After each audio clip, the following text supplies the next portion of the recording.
xildhibaanada baarlamaanka aqalka sare iyo golaha shacabkaba asalaamu calaykum waraxmatullaahi wabarakaatu. bacda salaan ramadaan mubaarak. intii baydhabo hore u joogtay na waa salaaman yihiin. intii ku soo baxday arrintaana soo dhowaada, baydhabo ku soo dhowaada, gurigiina ku soo dhowaada. runtii sharaf iyo karaamay ii tahay inaad noogu soo noqotaan wada tashi arrimaha jiro doorashooyinka iyo caqabadaha yimid loogu qaas yeelay ama loo gooni yeelay koonfur galbeed darteeda aa u soo noqoteen oo aada noogu timaadeen wada tashi iyo talo. waa ku mahadsantihiin. marka ugu horeyso haddaan warbixin guud inka siiyo siyaasadda iyo arrimaha doorashooyinka iyo meesha ay wax marayaan. waa ogtihiin doorashadan wakti badan iyo soo qaadatay. waktigii loogu talagalayna ma qabsoomin. waxa ay la qabsoomi weysayna waxay ahayd isqabqabsi iyo duruufihii la soo maray muddo 2 sano ahayna soo jiitamaysay. 2daas sano oo ay doorashada soo jiitamaysay oo maalin walbaba geed la tagaayey oo meel la fariisanayey, annaga haddaan nahay reer koonfur galbeed caqabadahana qayb kamaan ahayn. waxaan qayb ka ahayn dadka ka shaqaynayo dowladnimada soomaaliya, midnimada soomaaliya, wadajirka soomaaliya, iyo in dalka uu waktigii loogu talagalay ay doorasho ka dhacdo yaan hormuud u ahayn. hal maalinna mana aana cabanin, caqabadna maana keenin, balse waxaan diyaar u ahayn oon u taagnayn kuwa cabanayo ama konsaynka qabo wax sheeganayo in la xalliyo. mar allaalihii markii doorashada lagu soo heshiiyo oo doorasho hala qabto la yidhaaho, isteydyada qaara dhahaya ma qabanayno, qayb kama noqonayno, waxbaan qabnaa. annaga oo diyaar ah oo wax culaysama haysanin oo awoodi karna inaan doorashada qabanno yaan joojinaynoon lahayn ma qabanayno. sababta maxay tahay? doorashada iyo dowladnimada soomaaliya ma rabno in cid gooni ah lagu faquuqo. waxaan waa consens, waa wada ogol in maxay ahayda iyadoo uu qof soomaali a maqan yahay aan soconnona ma aqbalayno. waxaan u lahayn waxaa waaye midnimada soomaaliya yaan ilaalinaynay, sharafta soomaaliyaan ilaalinaynay, wadajirka soomaaliyeedaan dhowraynay. sidaas darteed yay doorashada wakhtigan ku soo gaartay in qof kasta oo soomaali ah lagu qanciyey. ugu dambayntii waxaa ilaahay qadaray inay doorashadii bilaabato, iyadoo raalli laga wada yahay wada bilaabato, isteydyada ka bilaabato, heshiisyadii iyo habraacyadiina lasoo dhammaystiro, laguna heshiiyo shaqadii inay socoto. hormuud baan ka ahayn, shaqadii baan bilownay, si fiican ay noogu socotay. hal doorasho yaa soomaaliya oo dhan ka dhacday oo isku habraac ah oo isku mid ah oo doorasho dadban la yidhaaho. markii la fiiriyo sida ay doorashada u dhacday, annaga waxaan ahayn dadka sida rasmiga ah adinkana waa joogtaan, soomaalina waa joogtay, u maray habraacyadii loogu talagalay doorashada oo toos aanan waxba ka bedelin. waxaa dhacay qorsho siyaasadeed oo cad oo loogu talagalay in koonfur galbeed lagu beegsado, isbaaro loogu dhigto. waxaa isbeddel weyn lagu suubiyey guddigii doorashooyinka ee fiid. waa la kala qaybiyey, waxaa loo kala saaray 3 group. guddigii 25 ka koobnaa isbeddelaa lagu sameeyey khilaafaa lagu suubiyey doorashaa la geliyey guddoon cusub baa loo sameeyey dad madasha ka mid ah ayaa waxay ku heshiiyeen in guddiga ay la wareegaan dadka kalena lagu dhibaateeyo guddigii 25kii xubnood ahaa yaa waxaa laga soo reebay 3 qof bas ninka muuse oo hadda waa guddoomiyaha la leeyahay oo Puntland ay keensatay nin xiis la yiraaho oo Jubbaland ay keensatay iyo nin liibaan la yiraaho oo xafiiska ra'iisul wasaaraha ka socda intaasaa taladii guddigii oo dhan lagu soo koobay waxaan ognahay muddo 3 bilood inay guddiga codsanayeen hal hadlo hana laga hadla arrimaha doorashooyinka iyo siday wax u socdaan iyo qaladaadka jira hal fariisto oo la diiday guddigii waxay noqotay nin allaale iyo ninkii ka hor yimaado hab dhaqanka ay dadkan rabaan in la yiraahdo waa lagu bedelayaa waa lagu ceyrinayaa waa lagu xirayaa waa lagu handadayaa in la yiraahdo noqotay shirkii ugu dambeeyay oo madashaan uga hadlanaynay oo looga hadlayay arrimaha soo cusboonaaday yaan kaga hadalnay anaa shakhsiyan sheegay dhibaatada guddiga lagu suubiyey iyo qaladaadka ay ka shaqaynayaan oo sameynayaan in talaabo laga qaado ayna qalad tahay in guddiga saas loo baabi'iyo lana qaybiyo waa laga hadlayaa waa la isku soo noqonayaa baa la yidhi cid dambe oo dib uga hadashay ma jirto doorashadii aan ogeyn oo dalka ka dhacday oo sida siman u dhacday oo aan tan hadda aan idiin sheegayo oo aan ahayn dadkii ugu fiicnaa oo ugu toosnaa oo heshiiska annagana uu ahaa haddii wax yar oo caqabada ama cabasho ah ay ka timaado doorashada ama state ka mida uu cabto in madasha ay u timaado la isu yimaado oo laga wada hadlo ee waxaa la go'aamiyey oo lagu heshiiyey inaanan madalna aysan ka hadlin koonfur galbeedna la beegsado kuraas ay leedahayna la celiyo lana yiraaho ma loo joogsanayo haddii habraac la ilaalinayo haddii doorasho saxa la rabo haddii wax qaldan la qabanayo waa ognahay dalka doorashada ka dhacday waddankan joognay hal maalin yaa waxaa la soo doortay hal sac gudaheeda 16 xildhibaan yaa lagu doortay boosaaso ninka guddoomiyaha wuu joog weliba isla markaas habraaca sida jadwalka uu qornaa oo jadwalka loo soo dhajiyey maalinkaas waxay ahayd in 8 la doorto maalinta kale oo ku xigtana 8 la doorto waa haysaan taariikhda waa haysaan jadwalka meel walbuu yaallaa broseyska haddii la mari lahaa sidii saxdii lahaa loo mari lahaa hal maraa hal sac markii la joogaa waxaa la soo dhejiyey 16 sawirralii la soo dhejiyey meel lagu doortayna aan la aqoonin cid dooratayna aan la aqoonin ayadoo dadkii siyaasiyiinta ahaa oo kuraastaas iska lahaa oo wasiirada ahaa oo odayaashooda dhaqanka lahaa ay qaylinayaan yaa sidii wasiirro la magacaabayo kala hal mar la soo daayay ninka guddoomiyaha ah guddoomiyaha sheeganayo muuse boosaasuu joogay markay waxaas dhacayeen waa loo dacwooday weliba ay tahay 16 xildhibaan maanta 8 ahayd in la doortay 8dii ku qornay jadwalka biri in la doorto dadkoodu waaba maqan yihiin see maanta loo doortay hataa aanan la weydiinin yaanan waxba laga qabaninoo hal maalin aan laga hadlin oonan la joojinin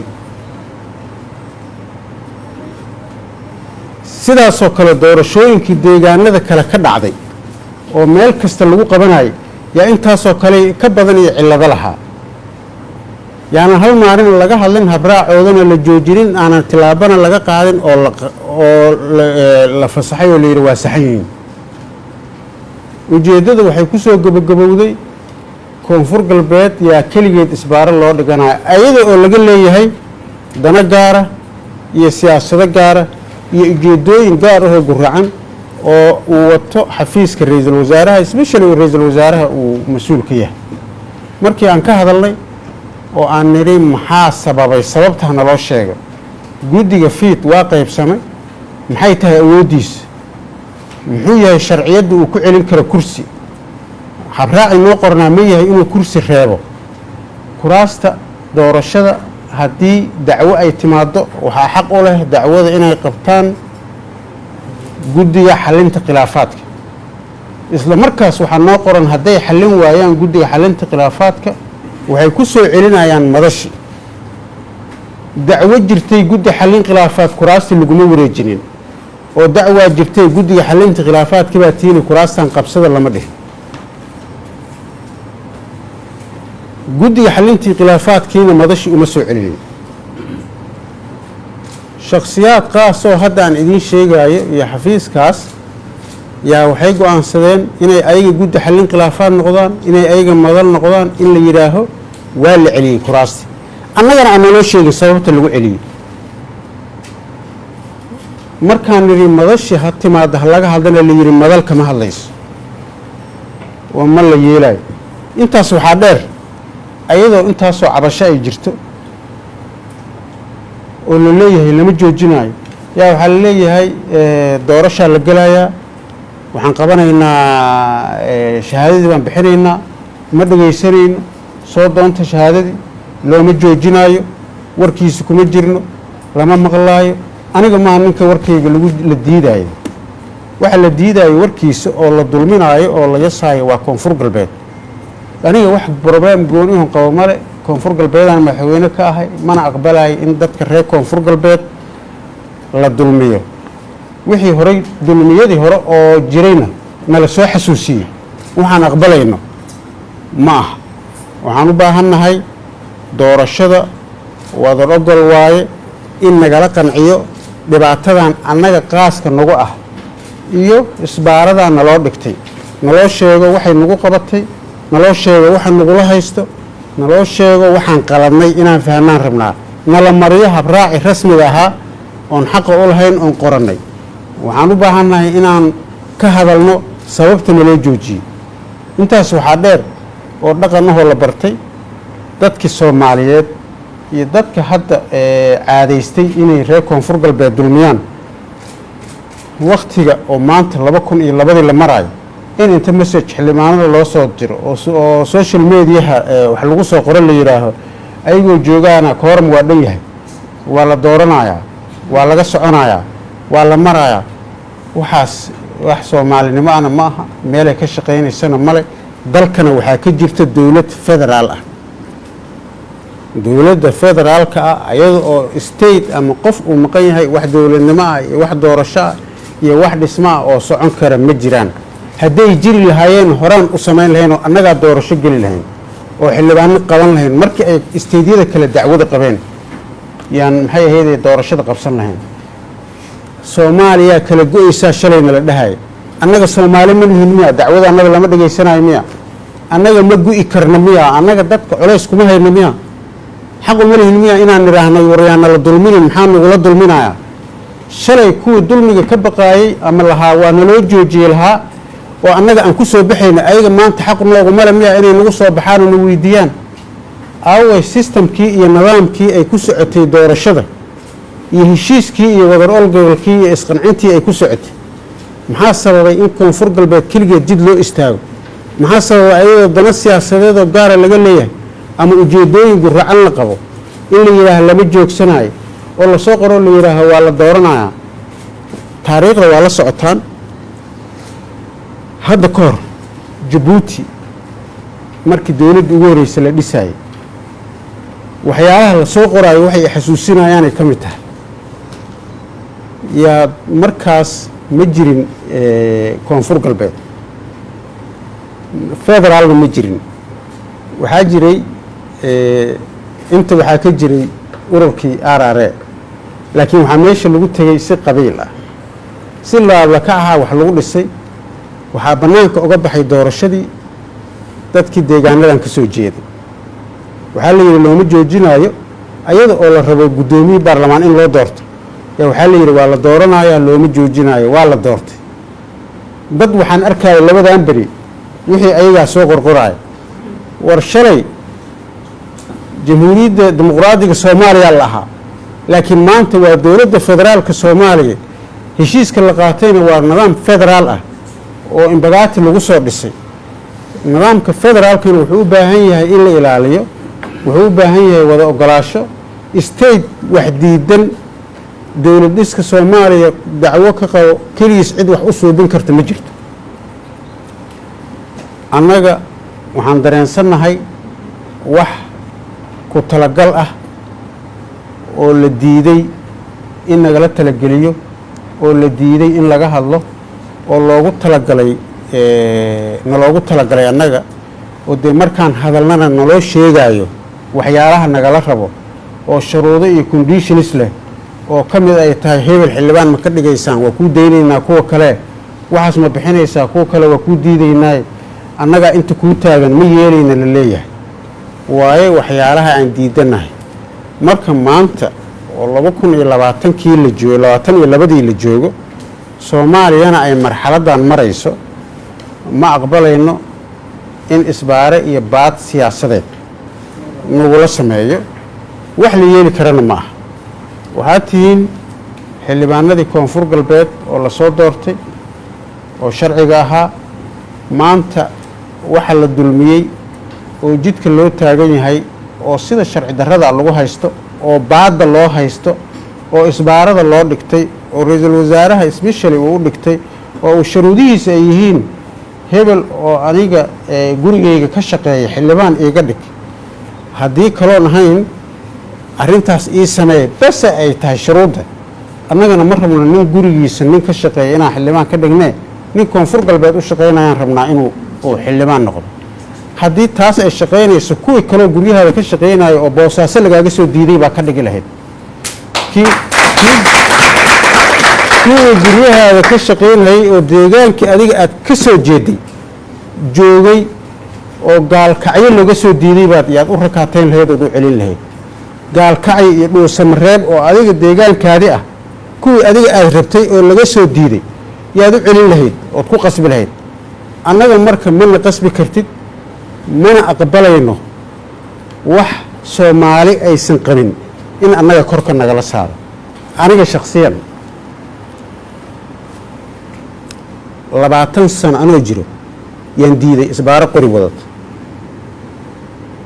isbaaro qori lagu wado yaan diiday 20 sano anoo jiro. maanta anoo 50 sano jiro oo madaxweynihii koonfur galbeed oo 2022 la maraayo wallaahi baanan aqbalay. nin kasta oo in ka mid ahna haddii lagu sameeyana saasan ka taaganahay. qof kasta oo adinka in ka mida qof ii gooni ama yaan ka taaganahay. waxaan rabnaa dowladnimada Soomaaliya in la ilaaliyo, dalka in loo turo sidii aan ugu turaynay. waxaan rabnaa waddankan waa booga badan yahay, waa la soo aruuriyey, waa la isu keenay, waa la isu dulqaatay, waa la ilaalinayaa. wax magaratada habeen iyo maalin ka shaqaynayso dib u dhaca dalka oo habeen iyo maalin ka shaqaynayso inay dakane hor leh iyo dhibaato hor leh iyo qalaqaynin hor leh dadka Soomaaliyeed ku suubiso inay joojiyaan, dib u dhacana ay ka daayaan. wax allaale wixii mas'uuliyad ka timaadana ayaga qaadaya mas'uuliyaddooda. annagana ilaahay baa marqaati ka ah. waa ogtihiin waxa aan ka soo marnay dowladnimada Soomaaliya. haddana mowqifkiiyaan ka taagannahay. ma rabno inay hal maalin dib u dhaca uu dhaco, ma rabno in hal maalin gadaal loo noqdo, ma rabno in dowladnimada Soomaaliya ayna eersato, ma rabno in maxay ahayday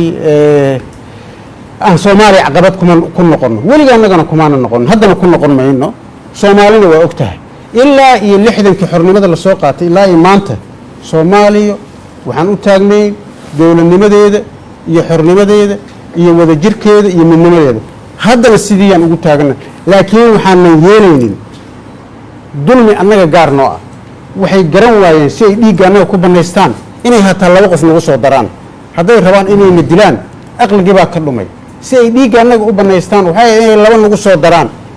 oo midna ay ka soo qabtaan gaalkacyo, midna ay boosaaso ka soo qabtaan. waxaan ka wadaa inay 2 mid hawiye ah iyo mid daarooda nagu soo daraan yay ahayd si ay dhiigga annaga u banaystaan. laakiin adinka keligiina idin isbaaro idin dhiganaynaa waa wax dee aqli qof bini aadan uusan ku fikirin waaye. waxa yaalana waa intaas waxaan isku hayno. adinkaa xildhibaanadii ah la soo doortay ah, aniga shakhsiyan go-aankayga kanaa idiin sheegay waaye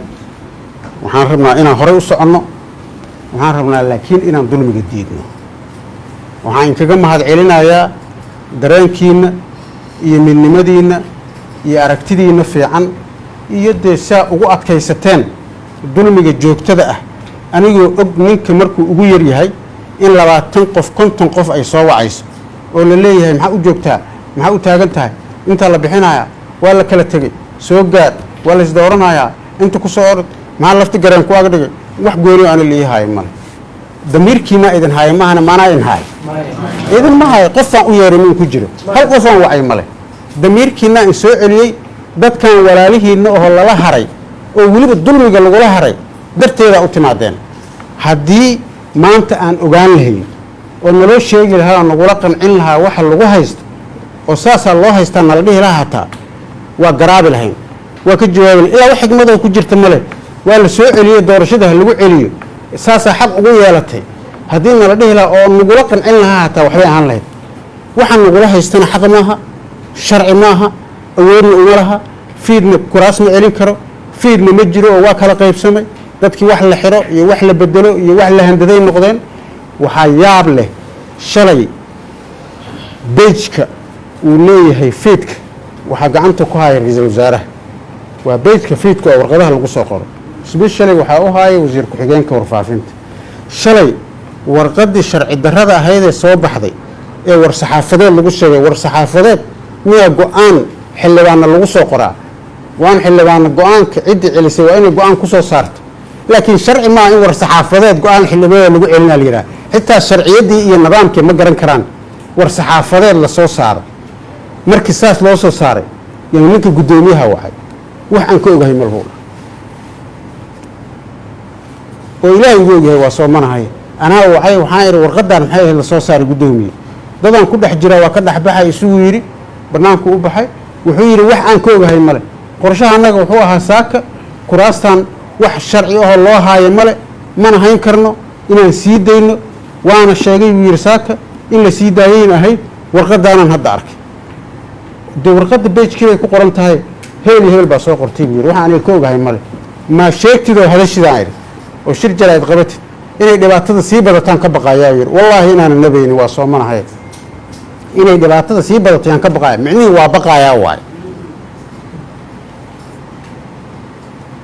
marka maxaa xal ah maya waa is arkaynaa laakiin tan sharcina ma aha xal baana gaaraynaa waay ujeeddada marka waxaa la yidhaahaa libaax nin galayna og nin galladayna og waa ognahay meesha nagala haayo waa ognahay ciddan haysato weliba waa ognahay waxay noo haysataa hataa ma moogin ciddan haysatana waa ognahay waxa nagula haystana waa ognahay waxa naloo haystana waa ognahay sharciyadna ma aha doorashona ma aha waxaan naqaano waayo laakiinse dee ma yeelaynaa in nala haysto ma yeelayno maantana ma yeelayno berrina ma yeelayno shalayna maana yeelin mana aqbalayno waxaan rabaa inaan inta baaqa uga diro dadka soomaaliyeed oo sida annagoo kale dulmiga necab nabadda jecel midnimada soomaaliya ogol wadajirka soomaaliya ogol dalka inay doorasho ka dhacda rabo wanaag in la helo rabo arrintan dulmiga oo nagula haayo siyaasi waxgarad intaba inay ka dhiidhiyaan oo ay sheegaan dulmigaan nagula haayo